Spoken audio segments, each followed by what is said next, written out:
J'aimerais bien commencer par cet adage qui dit que nul n'est censé ignorer la loi. Alors je me posais la question, on ne peut pas dire nul n'est censé ignorer la vérité.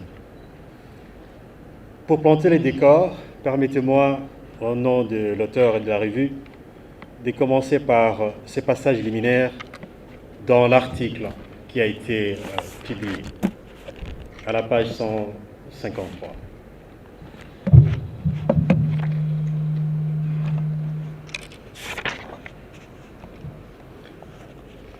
Je lis in extenso.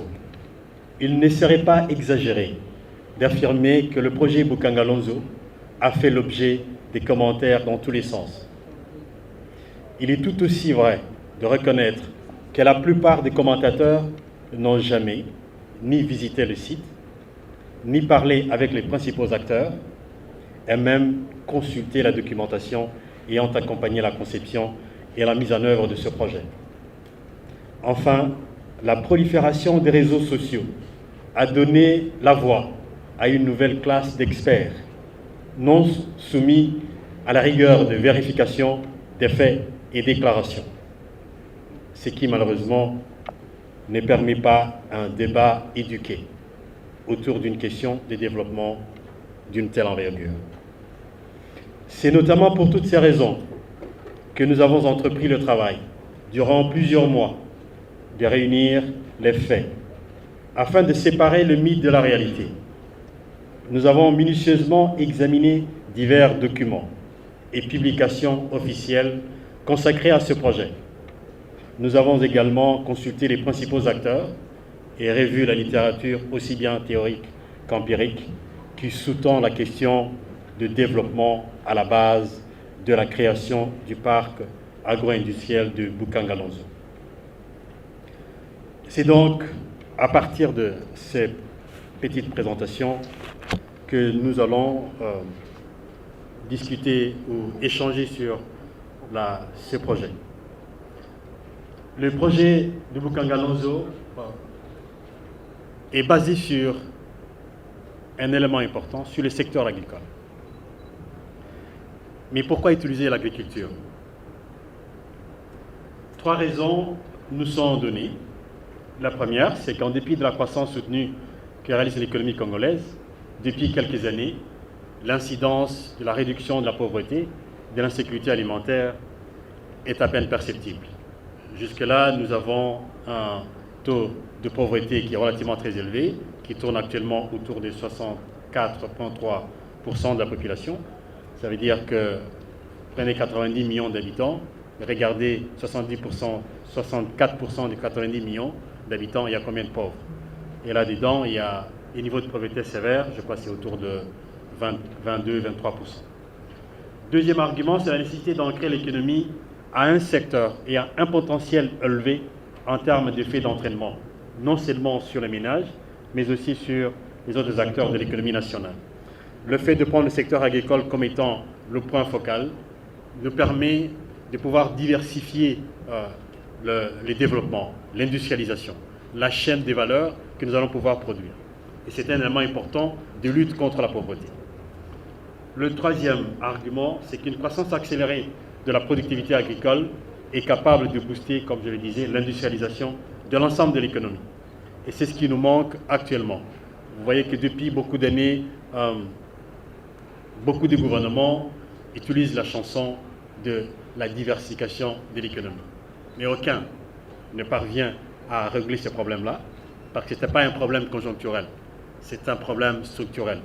Il faut des politiques publiques qui soient bien réfléchies, mais qui soient aussi le fait d'un relais d'un gouvernement à un autre. Les gouvernements doivent avoir un dénominateur commun. On ne peut pas avoir un pays, une économie, où chaque gouvernement fait son programme. Cela veut dire que si vous avez une durée de vie comme en Italie, par exemple, de 1 année et demie, on va avoir combien de programmes en 15 ans? On va avoir plus de 7-8 programmes. Et on ne pourra pas avancer parce qu'on va faire du stop and go. Et donc, il faut que, non seulement lorsque cette croissance de la productivité est prise en compte par l'ensemble du secteur, cela permet donc de relever les niveaux de croissance partagée, de croissance inclusive, et beaucoup de secteurs vont être bénéficiaires de cela. Et dans ce sens-là, cela veut dire que la création d'emplois va être beaucoup plus importante, le niveau d'investissement va être aussi important, et ça va permettre à la population, notamment aux plus jeunes, de pouvoir avoir accès à de l'emploi décent et améliorer le niveau de revenus moyen de la population. Si on regarde ces graphiques, on voit très bien l'histoire agricole de la RDC. Le niveau de productivité agricole par habitant depuis 1960 jusqu'à maintenant ne fait que de croître. Cela veut dire qu'en termes de performance économique, nous ne faisons pas de performance, mais nous faisons des contre-performances. Si nous regardons en ce qui concerne les importations des produits alimentaires, vous voyez très bien l'écart qu'il y a entre ce que nous exportons en ligne orange et ce que nous importons. L'écart est en train de se creuser de façon plus importante.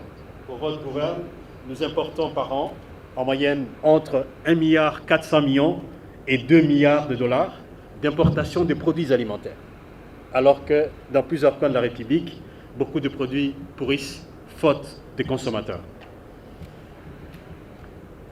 Quelle était la vision intégrée de développement qui soutenait le parc agro-industriel de Boukangalonzo? Si nous prenons le secteur agricole comme étant le secteur clé, les analyses, les experts ont constaté qu'il y a un certain nombre de constances. Quelles sont ces constances? Premier élément, nous avons une ceinture de développement agro-industriel que nous ignorons ou que nous n'exploitons pas. C'est celle qui part des infrastructures de communication, notamment l'eau. Vous avez le fleuve Congo, en bleu. Vous avez les rivières. Vous avez en plus les chemins de fer qui partent en principe de l'ouest vers l'est. Et vous avez toute la partie dans les Kassai qui descend dans les capitales, vous pouvez remonter jusqu'à Kisangani, via Kindu. Et vous avez aussi évidemment les routes qui peuvent être utilisées. Vous avez là le point rouge, par exemple, entre Bukavu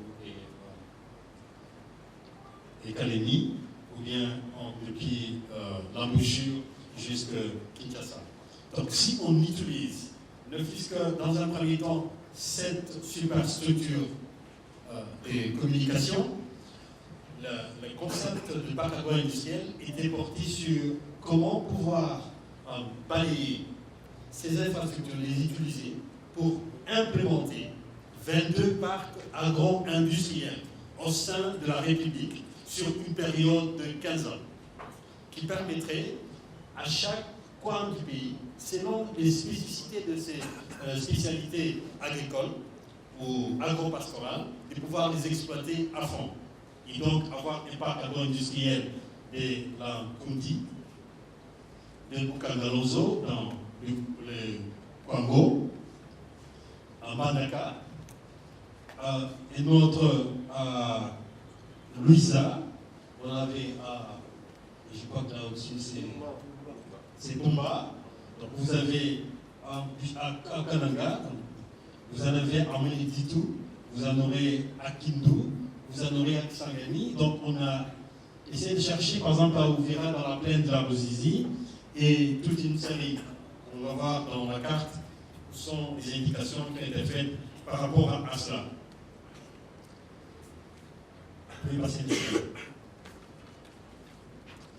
Alors, un autre élément qui est lié à la vision, c'est le fait, par exemple, de pouvoir exploiter cette ceinture industrielle.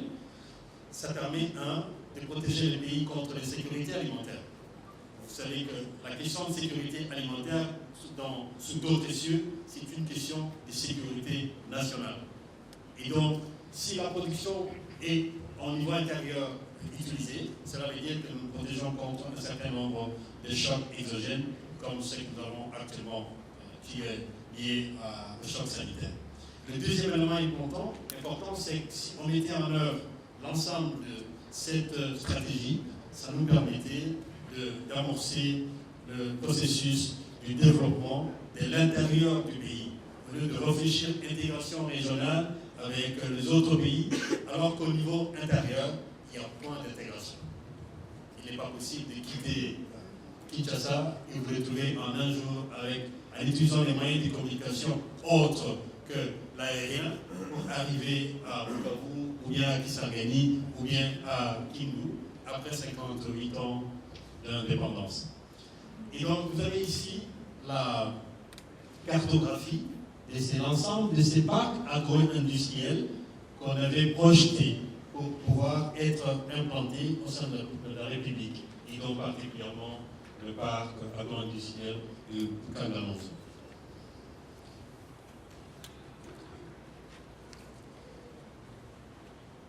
Alors, un élément important, c'est le résumé du processus de mise en œuvre du parc de Bukangalonzo. Mais malheureusement, c'est malheureusement pas très clair. Et donc, le graphique ici nous permet de voir, depuis la conception du projet jusqu'à maintenant, comment les choses se sont passées.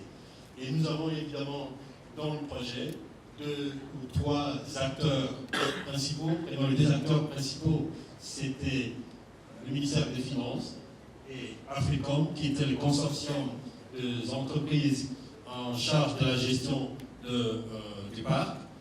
Et le projet a commencé en 2014, mais déjà en 2013, des études de faisabilité, des études de conception du projet ont été menées pendant plus d'1 année avec des institutions sérieuses, notamment des grandes universités africaines internationales, de manière à avoir l'assurance de la qualité du travail qui va être effectué, comme on l'a dit, parce qu'il s'agit d'un programme de développement, il ne s'agit pas d'une ferme agricole, il s'agit d'une ville agro-industrielle de développement.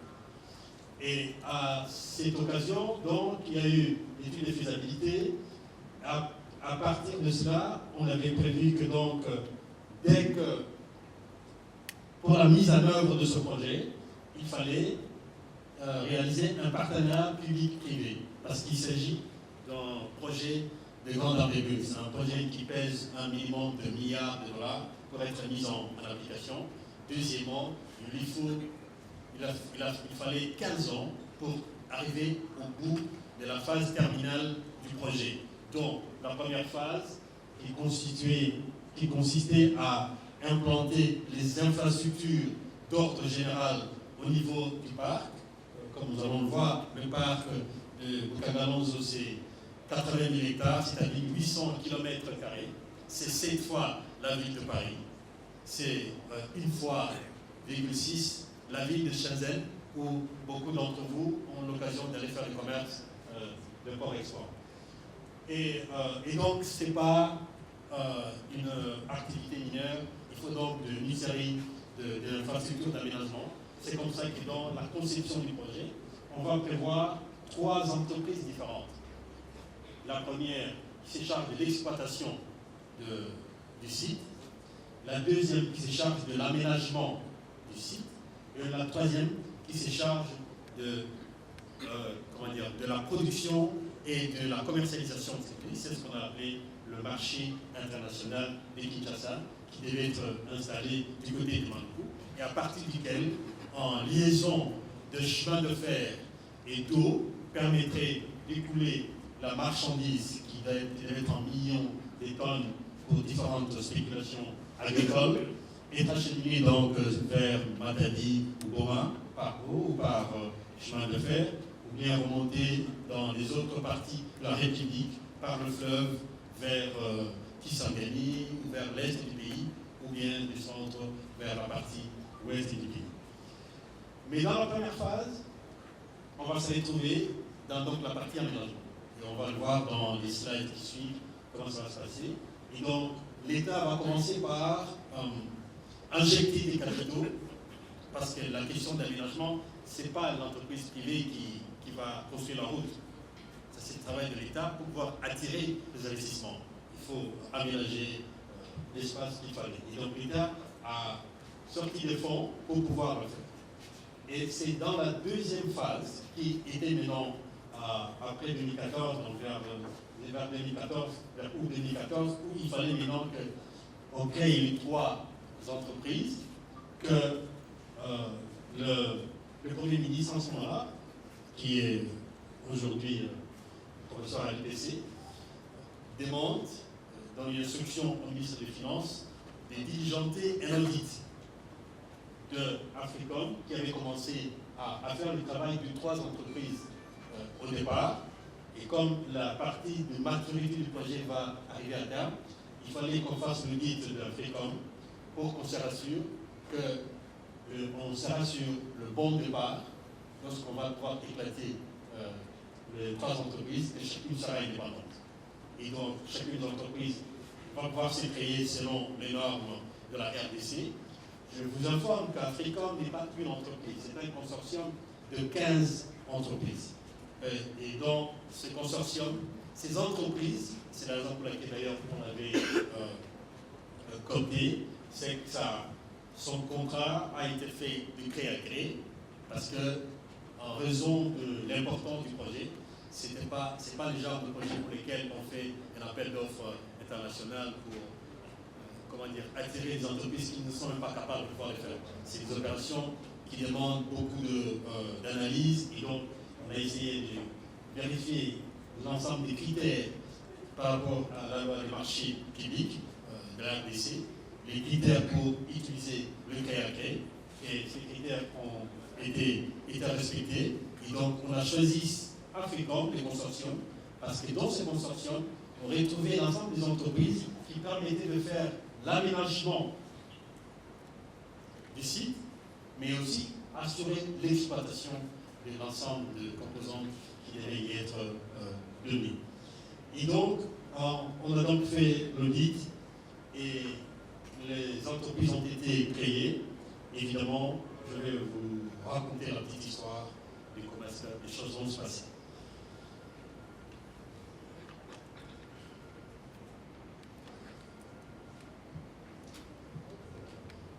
Voici le plan d'occupation du parc agro-industriel. Vous avez à l'ouest la rivière Congo. Vous avez à l'est la rivière, comment s'appelle encore ? Lonzo. Vous avez ici. Donc vous voyez que Lonzo, avec Congo, entoure le parc. Vous avez les parcs qui sont de 80 000 hectares se retrouvent là-bas. Et sur le graphique, vous voyez la partie en vert, et c'est la partie qui était réservée aux activités agricoles, qui allait être réservée aux activités agricoles. Et l'autre partie ici, c'est la partie qui était réservée aux aménagements. Donc, par exemple, la construction des écoles, la construction des centres de formation agro-pastorale, un aéroport, parce que l'espace qu'il y a, avec tout ce qu'il y a, par exemple, même pour pouvoir réaliser la production agricole, on a besoin par exemple des avions épandeurs pour pouvoir procéder à la désinfection, par exemple, de l'espace, tout ça. Donc, il y a des moyens importants pour pouvoir le faire. Et donc, vous avez ces dates. Et c'est comme ça d'ailleurs qu'on va le voir que parmi les débats en cours, disons, dans les communes mortelles, c'était de dire non, Bukangalonzo avait un sol qui n'était pas arabe. On voit très bien, vous avez la première réponse pour faire une ville, toute la ville ne doit pas avoir la terre qui soit arabe, parce qu'on ne construit pas partout, on ne va pas construire partout. Il y a des espaces prévus pour l'agriculture, il y a des espaces prévus pour d'autres aménagements. Et là, on n'en a pas besoin. Deuxièmement, si on devait utiliser cet argument pour pouvoir enterrer le parc Bukangalonzo, on allait poser la question de savoir s'ils ont déjà fait une petite visite en Israël. Et c'est un désert. Mais c'est parmi les premiers pays, parmi les grands pays exportateurs de produits agricoles. Comment est-ce qu'Israël fait? Est-ce que nous sommes en 1930 ou nous sommes en 2020, où l'économie numérique, où la technologie est en train de nous aider à accroître une productivité plus élevée et donc nous permettre de nourrir les 90 millions de Congolais. On ne va pas les nourrir avec la roue et la bêche.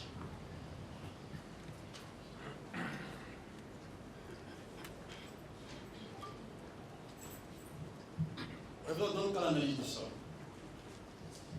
Pour pouvoir analyser cela, donc, il y a eu une série d'études qui permettaient de regarder, donc, bien avant, donc, nous sommes en 2013, on a fait une étude assez fouillée pour regarder la qualité du sol qu'il y avait à Bukanga-Lonzo. Il y a des agronomes, et donc vous devez bien me prêter l'explication en tant qu'économiste. Mais à Bukanga-Lonzo, il y a 4 types de sols en fonction de la qualité d'argile. Et ces 4 types de sols, c'est les cartèves, les clovélies, les freewood et les constatia qui sont sur ces sites. Et donc, en fonction de cela, les analyses qui ont été faites ont montré donc, le sol, je résume la philosophie qu'il y a derrière, que le sol du Bukanga-Lonzo était un sol acide. Et donc, si c'est un sol acide, parce que le pH de ce sol, le pH moyen tourne autour de 4,4. C'est inférieur à 6,5, qui montre qu'il y a donc assez d'acidité dans ce sol-là. Alors que l'idéal du pH devait être entre 5,5 et 6,5. Et donc, les analyses qui ont été faites ont donc eu pour objectif, entre-temps, passer à le stade suivant, à l'hypothèse de faire quoi? Du fait que le niveau d'acidité du sol était relativement élevé, il fallait donc, pour certaines spéculations agricoles à mettre dessus, pouvoir améliorer la qualité du sol parce qu'il y avait un problème de lessivage avec ça. En termes de lessivage, je veux dire que comme les niveaux d'acide est élevé, donc la terre le sol n'est pas en mesure de supporter, de contenir tous les nutriments s'il pleut. Lorsqu'il pleut, la pluie amène tous les nutriments et ça endommage la qualité du sol. Et donc, il fallait, dans les analyses, pouvoir tenir compte de cette contrainte agricole. Et dans ces cas-là, il y a eu 4 recommandations. Parmi les recommandations, c'était de s'assurer de l'absence de compactage, de rectifier les déséquilibres chimiques du sol, et puis d'employer des produits nutritionnels adaptés aux plantes, comme on pourra mettre sur place, et en 3e lieu, et 4e lieu, utiliser la méthode sans la boue. Donc, ce sont là les éléments qui ont été proposés. Et donc, pour résumer sur cette partie qui concerne la qualité du sol, je vais dire que donc, comme remarque, de garder à l'esprit que le parc agroindustriel de Bukanga-Lonzo n'est pas une ferme. Et donc, comme il contient aussi bien les activités de production comme de transformation, la qualité du sol n'est pas la variable clé sur laquelle un débat peut se donner dans le sens de la déclaration de la pertinence du projet. Autre élément important, c'est comment est-ce que les investissements sont réalisés sur ce projet. Je ne sais pas que les chiffres sont, c'est pas très clair, mais voilà. J'avais dit qu'il y avait, devait créer 3 entreprises. L'entreprise d'exploitation, l'entreprise d'aménagement et le marché international des Kinshasa. En ce qui concerne l'exploitation, partie l'exploitation, il y a eu des financements. Premier financement, par exemple, où le gouvernement a débloqué 54 513 qui était prévu pour la première phase.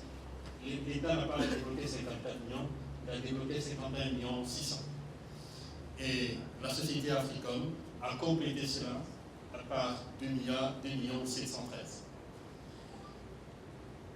Pour la deuxième phase, l'État devait débloquer 181 607 000, mais au lieu de 181, il n'a débloqué que 50 millions de dollars. Mais pour poursuivre le projet, la société privée Africom a débloqué 57 857 000. En ce qui concerne la partie aménagement, l'État devait débloquer 51 millions 33. Il a débloqué quoi ici 30 millions quelque chose, 30 millions 108. Et Africom a débloqué 51 millions pour pouvoir compléter lorsqu'on avait besoin de plus d'argent. Et pour le marché international de Kinshasa, l'État devait débloquer 28 millions de dollars et il les a débloqués. Donc on peut voir que, grosso modo, sur ces informations communiquées dans les documents d'audit et de gestion de la société, 131 millions débloqués par Africom et 159, on peut arrondir à 160 millions débloqués par le gouvernement. Évidemment, donc, comme on le disait, donc, la partie exploitation, c'est chargé de la gestion. La partie aménagement, c'est pour mettre tout ce qui est investissement sur place. Et la partie marché de Kinshasa pour la distribution en gros du produit. Et il faut dire que chacune des entreprises était déjà opérationnelle. Slide suivante. Quelles étaient les réalisations au 31 décembre 2016 à Boukangalonzo?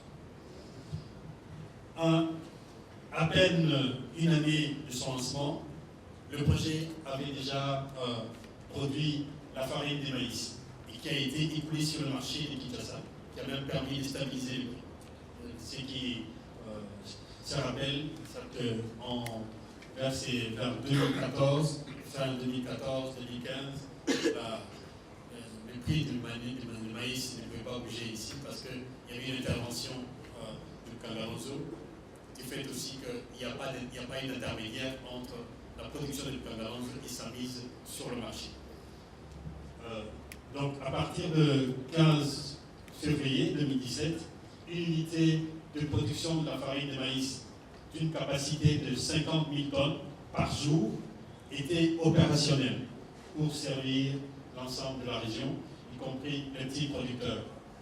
Il prévoyait aussi d'envoyer près de 50 000 hectares pour la production du maïs d'ici l'année prochaine, en 2021.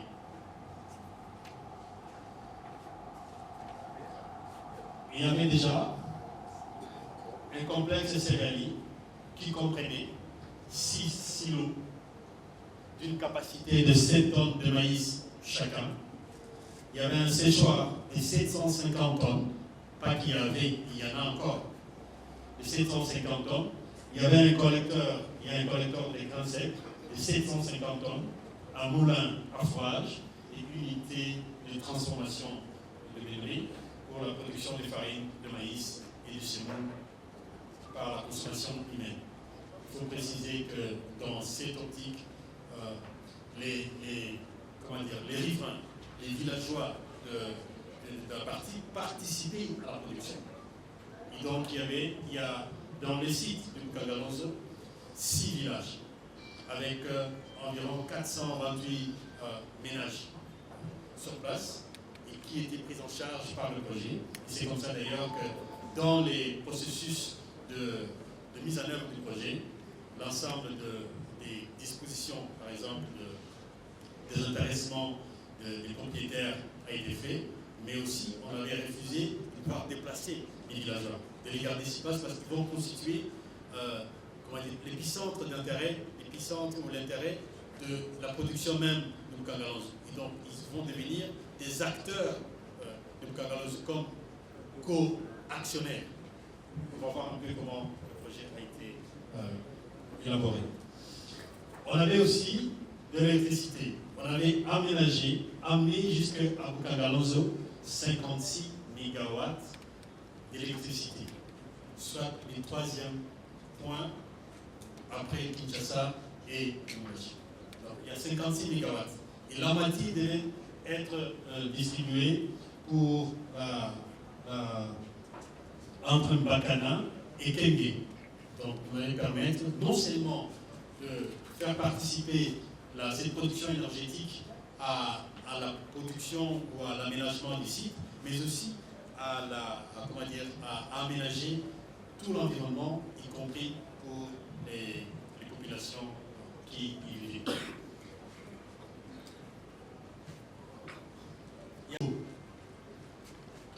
Les systèmes d'irrigation là, est indiqué avec l'ensemble des pivots qui étaient et puis tout ce qu'il y a en vert. Vous voyez l'exemple, les types de pivots qu'il y avait. Donc ce n'est pas avec la roue qu'on allait pouvoir faire. Vous voyez très bien les niveaux de technologie qui étaient prévus dans ces sens.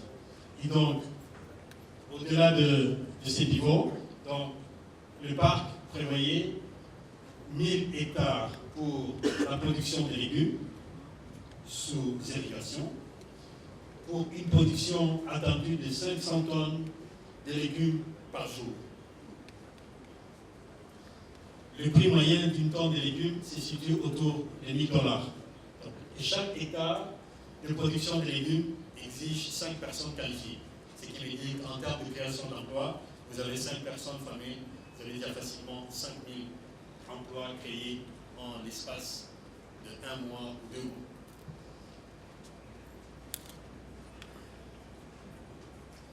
Maintenant, en plus donc je disais qu'en plus de ces éléments que nous venons de montrer, est-ce qu'il n'y a pas un autre graphique que vous avez sauté? Comment ça?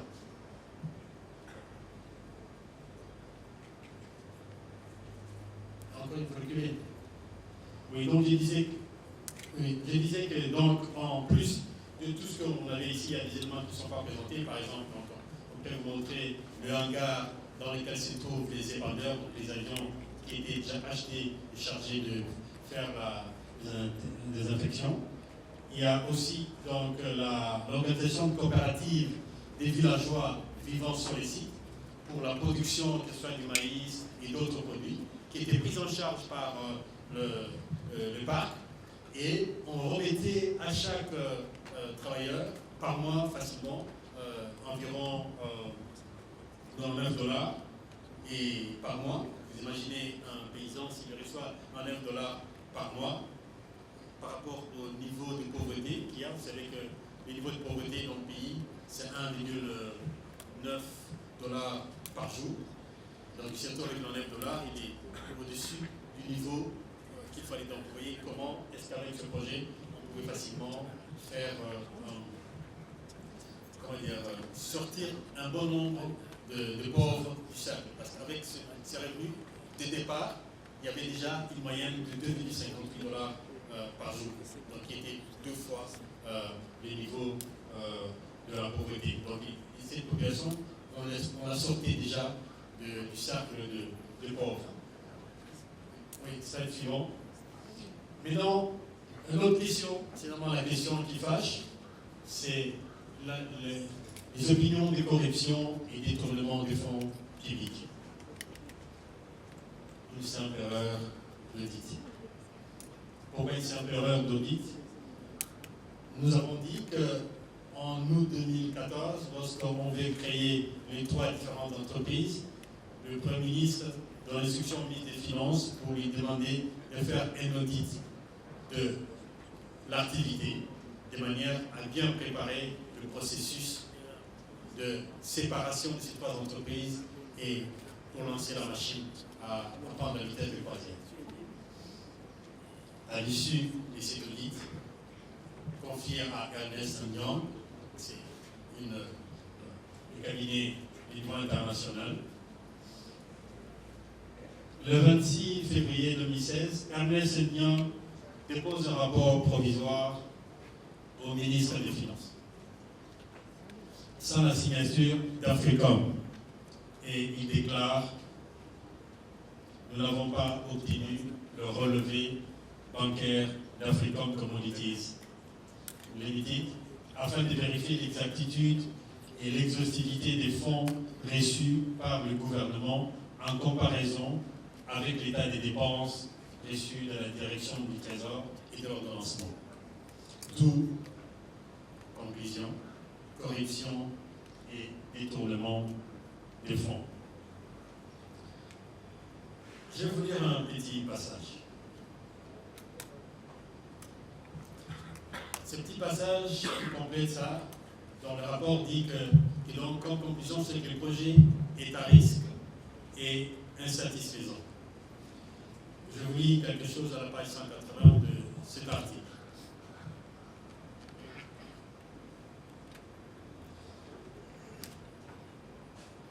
Donc l'audit a abouti à la conclusion suivante: le projet à risque est insatisfaisant. Une conclusion qui n'est pas professionnelle à plusieurs titres. Suivez-moi attentivement. 1. La conclusion a été rédigée avant l'intégration du rapport de l'équipe d'Ernest Young qui avait visité Bukangalonzo pendant 2 jours dans le but de réconcilier les réalisations physiques et les réalisations financières. 2. L'équipe n'avait pas encore soumis son rapport à la partie auditée pour un avis contradictoire, conformément aux us et coutumes. 3.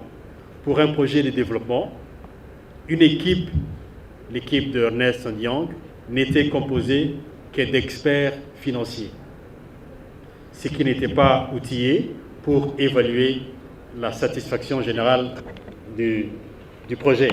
C'est un projet agro-industriel et dans l'équipe d'audit, vous ne mettez que des financiers. Donc, il était normal que même puisse aboutir à une pareille conclusion. Février 2016, Africom réagit, mais sans feedback du ministère des Finances. Donc, Africom réagit parce qu'il n'a pas été consulté sur le rapport provisoire qui a été soumis au ministère des Finances, alors qu'avant de soumettre ce rapport, on devait d'abord le soumettre à Africom. En mai 2016, Ernest & Young reprend l'audit sur réclamation de Africom, parce qu'Africom lui avait même menacé de le traduire en justice, parce qu'il y a eu violation dans la procédure de la conduite de l'audit. Et pour pouvoir régler les choses, Ernest & Young a repris l'audit selon les normes. Attention, pour votre gouvernement, tout ce qui s'est dit sur Bukangalonzo provient, vous pouvez faire demi-tour sur le slide s'il vous plaît, provient de ce rapport provisoire et de cette conclusion. Maintenant, partie suivante, s'il vous plaît. Voilà maintenant, après que Ernest & Young ait repris l'audit normalement et qu'ait terminé son rapport, en juillet 2016, Ernest & Young dépose un rapport provisoire au ministre des Finances. Oh non, ça c'est sans la signature. Maintenant, après que Ernest & Young ait repris le rapport, maintenant donne son vrai rapport, voici la conclusion qu'Ernest & Young donne dans son rapport.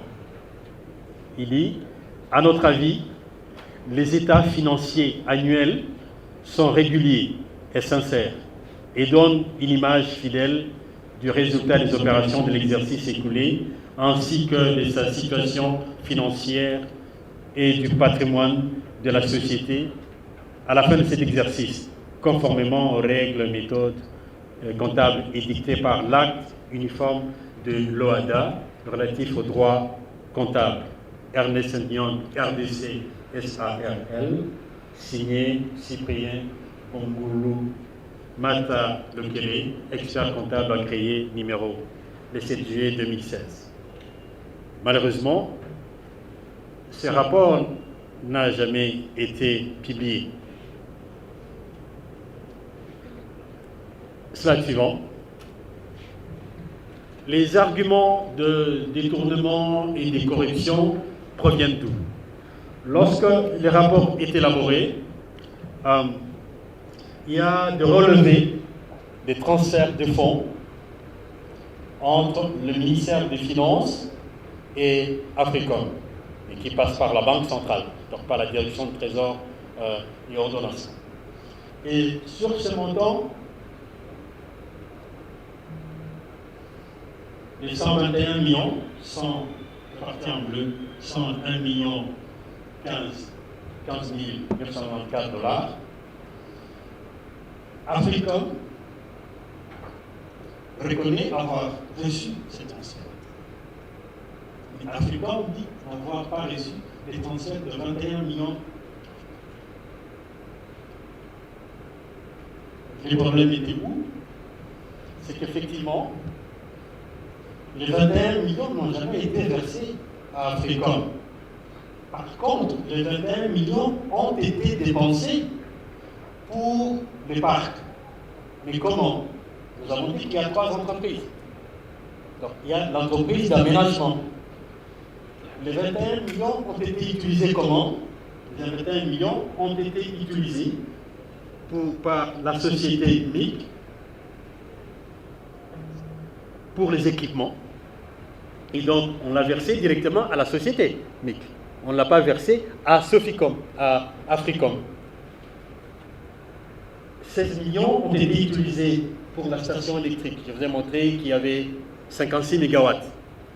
La société AEE a reçu les 16 millions directement sur son compte, pas via le compte d'Africom. Et l'autre montant, c'était des autres frais, notamment les frais d'émission des équipes, des experts de la primature et de la présidence qui faisaient tout le pilotage du projet entre Kinshasa et Bukangalonzo. Comme vous le savez, c'est à 250 km de Kinshasa. Et donc voilà d'où est venu l'essence que Bukangalonzo a été mal géré et qu'il y a eu des détournement du fonds, alors qu'il y a un problème d'incompréhension dans les chiffres. Voilà, en résumé, ce que je peux vous dire en ce qui concerne ce projet. L'article vous donne tous ces détails, comme on l'a dit, et donc ça permet d'avoir une discussion, comme je l'ai dit, éduquée, plutôt que de pouvoir parler des choses pour lesquelles les niveaux d'information est très déficitaire. Je vous remercie. Et est-ce que vous, en tant que Premier ministre, vous pouvez nous dire si les préconisations de la Banque mondiale relèvent du bon sens et que les États eux-mêmes n'arrivent pas à les mettre en œuvre, ou justement elles sont inutiles? Merci. En Salaki, il y a combien? Il y a Mibale. Ils sont dans la cité. Balobi projet Salaki qui toko. Mais Bazaro Bundisayo Mingi. Pour ceux qui projet Simbi, Matata, Matoye ko Mamambongi. Yebisa biso polele. Nani atiaki o bakal au projet Simbate. Merci Patiki. Moi c'est Claude Beroulouara, CPN Télévision. Je voudrais également revenir sur le projet Bukangalonzo. C'est une question que je pose au professeur qui est intervenu largement là-dessus. Le professeur Tangoma, bien sûr. Il a expliqué c'était quoi Bukangalonzo et le projet, mais il ne nous a pas dit concrètement pourquoi les projets s'est arrêté. Professeur, pourquoi les projets Bukangalonzo s'est-il arrêté à ce niveau-là? C'est la première question. Et puis si le professeur peut nous dire ce qu'il faut faire en ce moment ici pour relancer Bukangalonzo. Patine Thierry a dit que Bukangalonzo n'était pas une sorte des cendres. Ça veut dire que ça peut renaître. Qu'est-ce qu'il faut faire pour finalement relancer ces projets? Au professeur Batata, je voudrais poser une question simple. Le professeur Tangoma dit que le rapport des Ernest Yang avait quelques petits problèmes. Je ne le contredis pas. Mais qu'est-ce que vous dites par exemple de ce que le président de la République dit? Si Ernest Yang a commis des erreurs, où il a été instrumentalisé d'une certaine manière, comme l'explique M. Tangoma, mais lorsqu'un président de la République, le président de votre pays, M. Tshisekedi, classe Bukangalonzo dans la farde des projets éléphants blancs et des projets ayant occasionné le coulage des recettes de l'État, vous avez quand même été Premier ministre pendant 4 ans, et on vous reconnaît une certaine rigueur. Vous réagissez comment au président de la République qui place ces projets dans la liste de projets à éléphants blancs qui a fait couler les recettes? Aussi, comme Zoulou l'a dit, on dit que le projet a souffert des guerres intestines au niveau de la majorité présidentielle. Le professeur Tango m'a parlé des journalistes d'investigation. J'en ai suivi certains qui disent que vous avez subi des combats à l'interne, notamment avec le ministre Yav, avec M. Albert Youma. Est-ce qu'à l'intérieur de la famille politique de la Kabylie, y a-t-il eu des problèmes politiques qui ont fait qu'aujourd'hui, le projet Bukangalonzo se retrouve à l'arrêt où il est aujourd'hui? Merci. Ma question s'adresse au professeur Matata Pogno. Vous avez parlé des performances réalisées sans l'appui des institutions des États de rôle. N'est-ce pas une façon pour vous de s'adresser au président de la République ou d'envoyer un message au président de la République et non, c'est pas bon de renouer les liens avec les institutions de Bretton Woods, puisque vous pouvez réaliser les performances sans les institutions de Bretton Woods. Là, c'est la première question. La deuxième petite question, c'est: n'avez-vous pas été d'accord avec la démarche entreprise par le président de la République de renouer les liens avec les institutions de Bretton Woods? Avez-vous appuyé ou non? Voilà mes deux petites questions. Sur ce volume que vous allez digérer beaucoup plus en profondeur. Est-ce une vengeance? Est-ce une vengeance des anciens ministres des Finances, des anciens premiers ministres contre le Fonds monétaire international? Non. Je ne pense pas que la science constitue le milieu par excellence pour exprimer sa vengeance. Bien au contraire, la science constitue l'endroit par excellence pour apporter la lumière et la vérité. Je voudrais peut-être vous donner certains éléments dont vous n'êtes pas au courant. En 2012, le Fonds monétaire international suspend son programme avec la République démocratique du Congo, bien que celle-ci ait fait respecter tous les critères quantitatifs, voire qualitatifs, qui étaient circonscrits dans les programmes, pour des raisons que nous avons évoquées. Mais ceci étant, de 2012 à 2016, nous réalisons les meilleures performances économiques et sociales, parce que j'ai tendance à dire, oui, c'était des performances uniquement macroéconomiques. Mais retenez qu'en 2015, la République démocratique du Congo, par la publication des statistiques du PNUD, aura gagné 14 points dans l'indice du développement humain. Vous savez, l'indice du développement humain, c'est un indice agrégé où on reprend beaucoup d'éléments, notamment l'accès à l'eau, à l'électricité, la scolarité, ainsi de suite. Ce que vous ne devrez pas oublier, peut-être que ce n'était pas disponible, c'est que entre 2012 et 2016, le Fonds monétaire international a exprimé le vœu de renouer la coopération formelle avec la RDC. C'est la RDC qui a plutôt refusé. Parce que le Fonds monétaire estimait qu'il était anormal que lorsqu'il a été en programme avec la RDC n'a jamais réalisé ce type de performance. Et à la primature, et encore moins au ministère des Finances, il n'y avait pas un expert international non africain. Le ministre des Finances, M. Kité, il est dans la salle ici. Le ministre Bavon Poutou est ici. C'est un Congolais à 100%. Ce que vous ne savez pas, c'est que si c'était une vengeance pour refuser d'être en programme avec le Fonds monétaire, je vous concéderai. Mais il n'y a pas de vengeance. Ici, on vous a délivré les statistiques et ces statistiques sont corroborées par des études scientifiques d'autres chercheurs qui démontrent à suffisance qu'un programme du Fonds monétaire n'a jamais apporté le développement dans un pays. Si vous avez un pays dont le développement est expliqué par l'appui du Fonds monétaire, vous pouvez nous le démontrer. C'est un domaine scientifique, ce n'est pas un problème de vengeance.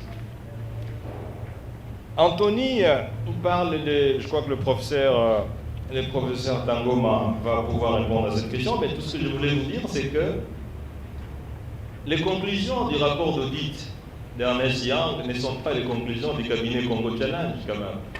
Ernest Young, c'est un cabinet de renommée internationale, et donc qui a fait ces audits, commandés par nous-mêmes, et ces audits ont été produits alors que moi, j'étais encore Premier ministre. Et donc, ce sont des audits certifiés et qui ne sont pas des audits des cabinets Congo Challenge dont nous avons la charge. Alors, en ce qui concerne le problème de leadership que vous avez évoqué, notamment la nomination des personnes à des places qu'il ne faut pas, mais nous avons évoqué ici le problème de la malédiction des leadership.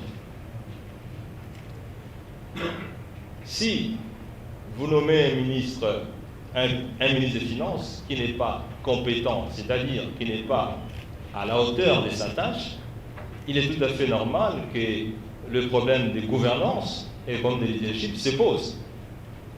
Est-ce une malédiction du Fonds monétaire international? Ça, c'est pour appuyer votre thèse. Ou une malédiction des leadership ou des gouvernances? Parce que ce n'est pas quand même le Fonds monétaire qui, dans son programme, qui vous dit qu'il faut nommer un infirmier au ministère des Finances. Ou encore moins, le Fonds monétaire qui vous dit qu'il faut qu'il y ait un équilibre entre les niveaux de dépenses et les niveaux de recettes collectées. Dans tous les cas, moi je pense que les problèmes qui se posent aujourd'hui ne relèvent pas, à mon avis, de la compétence au ministère des Finances. Je ne pense pas que le ministre des Finances actuel est du domaine de l'infirmerie. À ce que je sache, le ministre des Finances actuel est un économiste bien formé, bien expérimenté. En tout cas, je peux savoir que c'est l'un des meilleurs ministres du gouvernement actuel, notamment en ce qui concerne les domaines de la gestion des finances. Pour terminer, vous avez le troisième intervenant, et il parle des États qui ne respectent pas les critères fixés par le programme. Effectivement, vous avez raison. Et dans l'article, vous allez lire en profondeur. Et nous donnons l'image du Fonds monétaire comme étant l'image d'un médecin généraliste. Quand vous arrivez chez lui, vous avez les 38 degrés. Il vous prescrit d'abord des analgésiques. Elle fait des résultats, elle fait les diagnostics et vous prescrit un certain nombre de médicaments qu'il faut prendre. Mais si vous ne les prenez pas, c'est la faute du médecin ou c'est la faute de vous-même. Mais il se fait aussi, et cela arrive souvent dans les cas du Fonds monétaire international, que le diagnostic n'est pas compatible avec la réalité sur le terrain. Moi, j'étais ministre des Finances entre 2010 et 2012. Nous baissons les taux d'inflation qui était à 75 et que nous avons descendu jusqu'à 5% en l'espace d'une année. Et nous recommandons à ce que le coût du crédit puisse être ajusté à la baisse, c'est-à-dire les taux d'intérêt directeurs à la Banque centrale devaient être rabaissés pour que les taux de crédit des banques commerciales puissent être ralignés. Le représentant du Fonds monétaire international me dit, Monsieur le ministre des Finances, si vous baissez les taux directeurs de la Banque centrale, les taux d'intérêt des banques commerciales vont baisser, il y aura un afflux du crédit, ça va entraîner l'accroissement de la masse monétaire et les prix vont baisser. Donc cette mesure va relancer l'inflation. J'ai dit aux représentants du FMI, je suis ministre des Finances, je ne suis peut-être pas docteur en économie comme vous. À l'époque, je n'étais qu'un simple licencié en économie de l'université de Kinshasa. Je lui dis, à mon avis, on peut baisser les taux directeurs de la Banque centrale, entraîner la baisse du coût du crédit à travers les taux d'intérêt des banques commerciales et qu'il n'y aura pas d'inflation.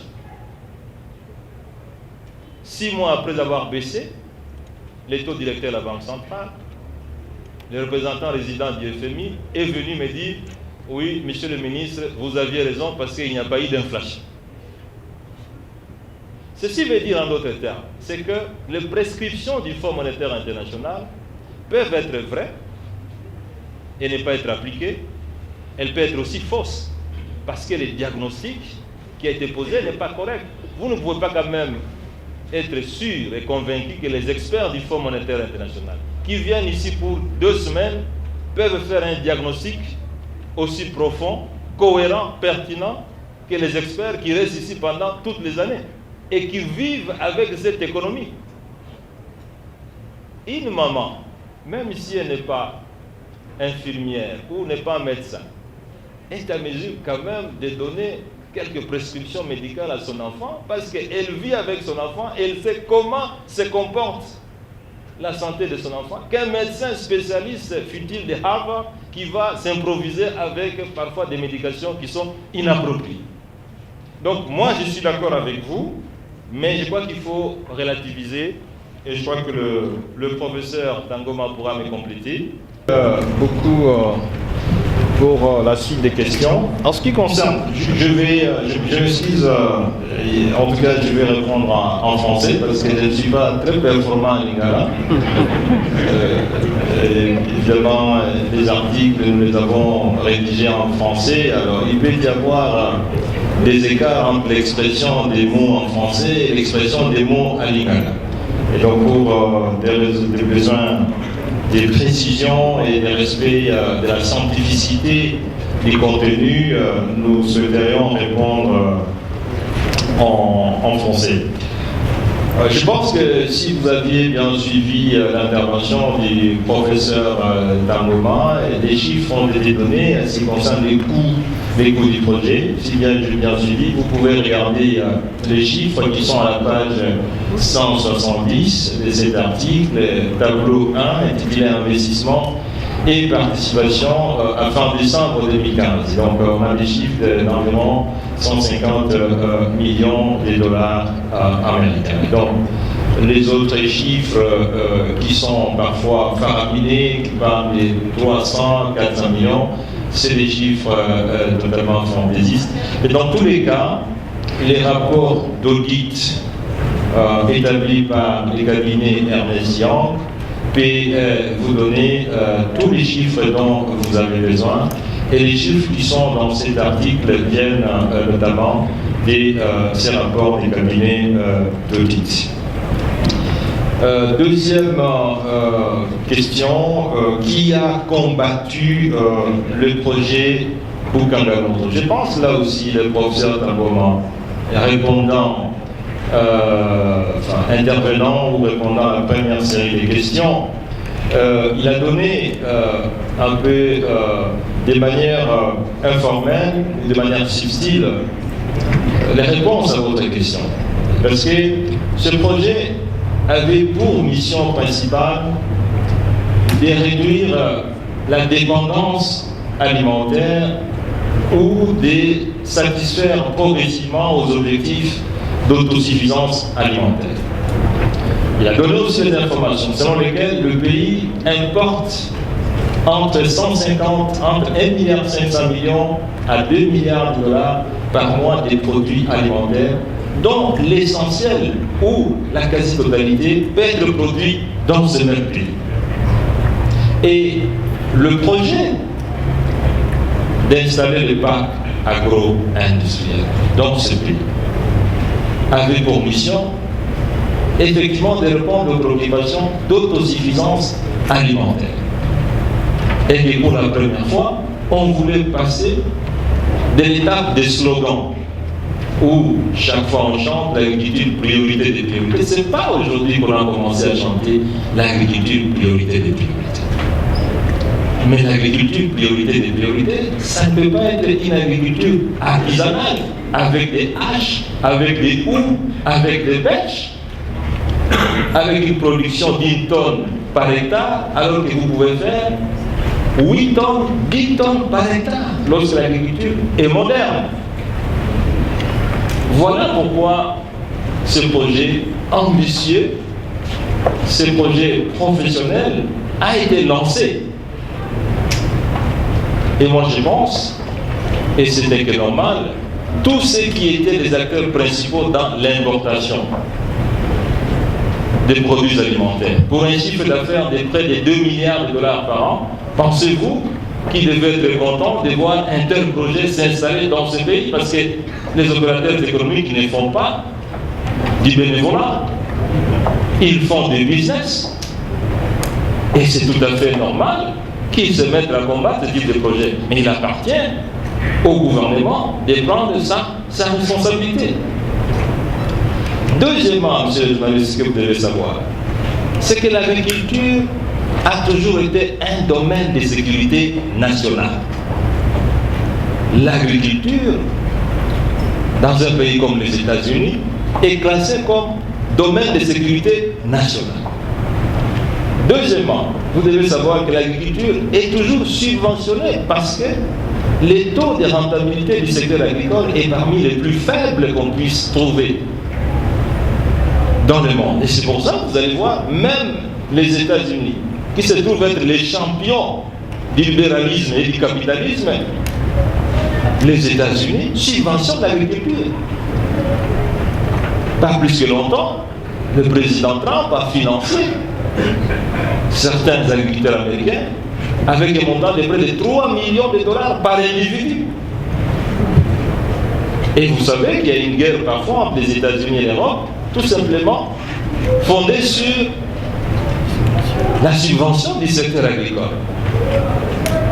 Et donc, je pense que pour la première fois, la RDC voulait passer d'une étape de slogan vers une étape de la réalité.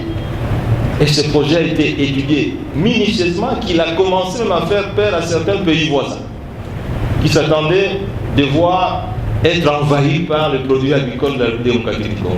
Pensez-vous que tous les opérateurs économiques pouvaient être contents de la réalisation d'un tel projet? Non. Et puis ce projet, peut-être les gens ne le savent pas, c'est un projet qui était inscrit dans le programme national agricole de la RDC, adopté par le gouvernement.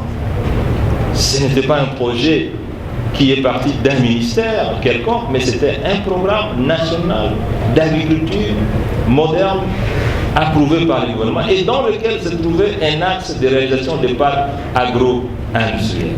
Donc je crois que ce projet, c'était un projet ambitieux, mais c'était aussi un projet qui s'inscrivait dans la réalisation d'une vision vaste, parce que l'agriculture, que vous le vouliez ou pas, constitue le secteur par lequel la RDC devra absolument passer pour se développer. Ce n'est pas pour rien qu'on a parlé de la révolution agricole dans le pays industrialisé. Alors, ce projet, pourquoi il s'est arrêté? Mais nous sommes mal placés pour répondre à cette question parce que tout ce que nous pouvons réaliser, nous, c'est que le financement du projet Boukangalonzo s'est arrêté à fin décembre 2016, qui marque le départ de notre équipe gouvernementale à fin décembre 2016. Aucun financement de ce projet ne s'est réalisé à partir de janvier 2017 jusqu'à aujourd'hui. Est-ce que le projet agricole n'est plus un projet prioritaire dans ce pays? C'est la question qu'on peut se poser. Ça, c'est une question à laquelle vous pouvez vous-même répondre. Est-ce que c'est un projet qui peut être relancé? À tout moment. Si l'agriculture, économiquement et scientifiquement, constitue le passage obligé d'un pays comme la RDC pour se développer, ça veut dire que c'est un projet qui doit absolument être relancé. Si vous, monsieur le journaliste Sepero, en tant que parent, votre enfant, pour une raison ou une autre, a fait l'école buissonnière, il est en 5e année d'école primaire et secondaire, et vous prenez, vous, la décision de ne plus financer ses études, qu'il doit rester à la maison jusqu'à son âge adulte, auriez-vous pris une bonne décision?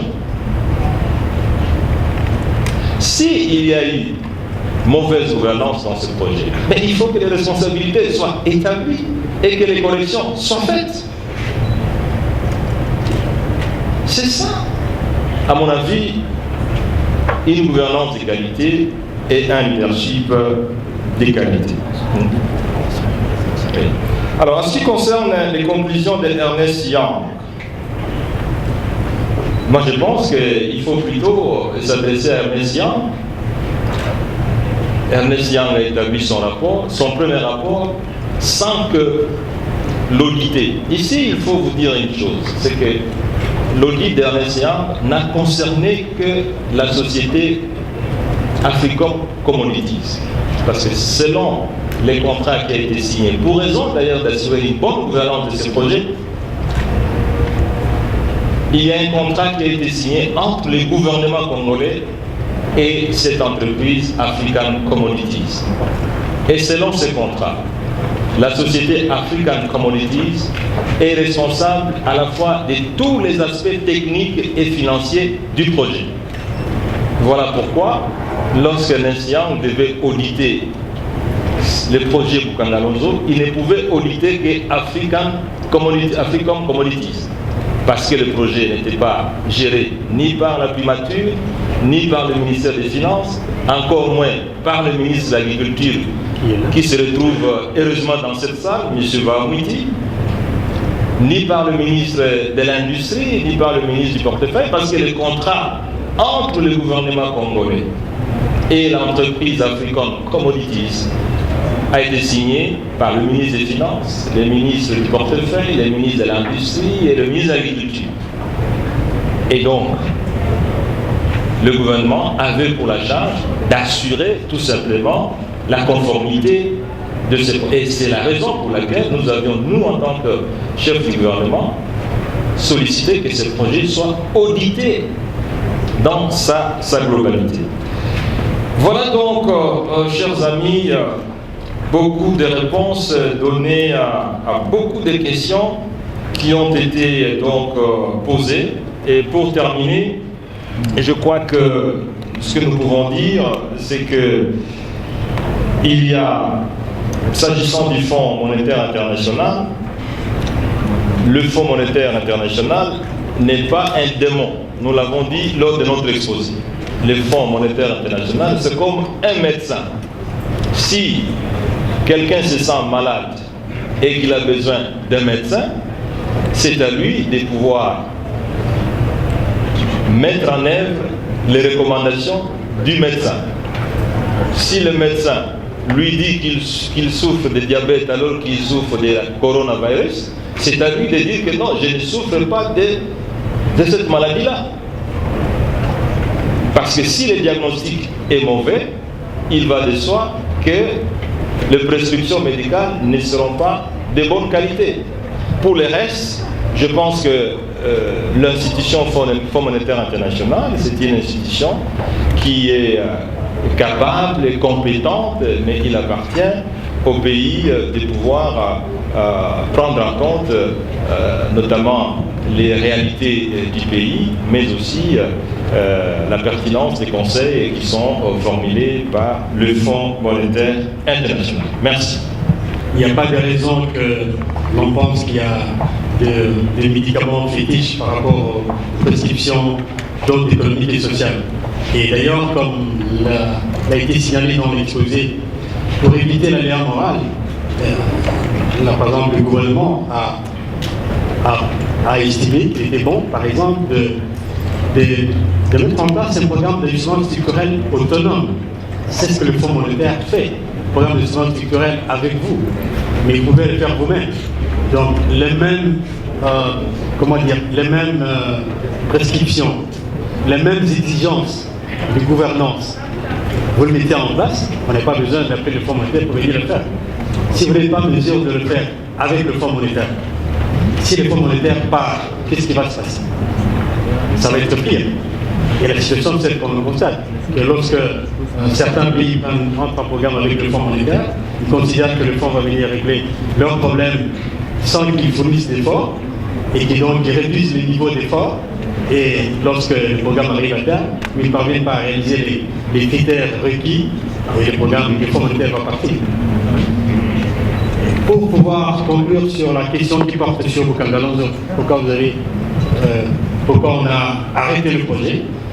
Première réponse, c'est que nous pensons que nous ne sommes pas les personnes attitrées pour répondre à la question. Mais par contre, il y a deux sous-réponses à cela. La première, c'est que si vous regardez cette carte, vous constatez qu'à côté du site de Bukangalonzo, il y a un espace, un site pour une entreprise privée. C'est laquelle? C'est Congo Futur. Est-ce que Congo Futur peut se placer sur un site dont le sol n'est pas arabe? Est-ce que Congo Futur va venir produire à perte? La réponse est non. Deuxièmement, je crois qu'en 2017-2018, il y a un ministre de l'Agriculture qui a voulu vendre le site de Bukangalonzo à un partenaire privé pour 75 millions de dollars. C'est pour vous dire que si on veut ressusciter Bukangalonzo, il suffit de demander l'autorisation au président de la République et le lendemain on commence. Tout ce qu'on a monté comme infrastructure sont encore disponibles. Le problème, c'est que du fait de non-usage, comme le non-usage atrophie l'organe, on peut se retrouver avec des matériels qui ne sont plus utilisables, surtout qu'il y a de la technologie dedans. Et donc, pour l'arrêt du programme, on l'a bien dit, depuis fin 2016, il n'y a plus de financement, il faut des financements pour poursuivre le projet. S'il n'y a pas de financement, l'opérateur économique privé Africom s'est donc retiré. Évidemment, si vous regardez les statistiques, on a dit qu'en termes d'éjection de fonds, si on fait les calculs par rapport au tableau, on a 159 points quelque chose, donc et arrondir 160 millions de dollars décaissés par le gouvernement.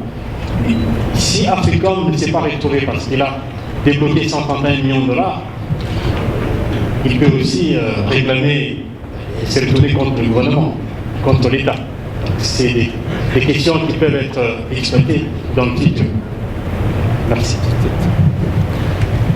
Juste une précision, et peut-être que le prof, je pensais qu'il allait répondre à cette question, il n'a pas mentionné. En fait, l'article sur Bukangalonzo n'a pas été écrit par M. Matata tel que ça a été dit. Ça a été écrit par Moussousa Oulimwengu, qui est expert dans le domaine, qui est différent de M. Matata. Et donc, ce n'est pas la plume de M. Matata. Deuxièmement, les articles qui sont publiés dans cette revue, que nous voulons très scientifiques, et ce ne sont pas des articles qui proviennent de n'importe qui, parce que, comme le prof Tangoma l'a dit, il y a eu plus de 15 articles qui ont été soumis, et il n'y a que quelques articles, donc 5 articles qui sont dans la revue. Il y a un système de revues assez rigoureux qui font que tous les articles qui sont publiés ici sont envoyés ce qu'on appelle les arbitres de l'arbitre extérieur, et il a cité quelques noms, qui valident, et c'est des gens qui sont, on peut dire, très outillés dans le domaine et qui protègent leur réputation. Et aucun article ne peut être publié ici s'il a reçu un avis négatif d'un arbitre. Voilà pourquoi, quand un article est publié dans cette revue, nous-mêmes, nous sommes en sécurité parce qu'il s'agit des articles qui ont été validés. Et si vous voulez passer à Congo Challenge pour savoir qui a lu ces articles et quels sont les avis des arbitres, nous sommes disposés à vous les communiquer pour que vous soyez rassurés qu'il s'agit effectivement des articles qui sont d'ailleurs pour le moment sollicités pour être publiés dans des revues de renommée internationale. Merci. Allez dans la paix du Seigneur. Amen. Merci beaucoup. Ainsi, on fera la cérémonie du jour procédant à la présentation au lancement de la revue Congo Challenge 2022. Je l'ai annoncé tout à l'heure à la sortie, à gauche, avec le tampon, un tampon promotionnel, 10 $. Avant le cocktail, vous pouvez visiter le sol pour vous conférer ça.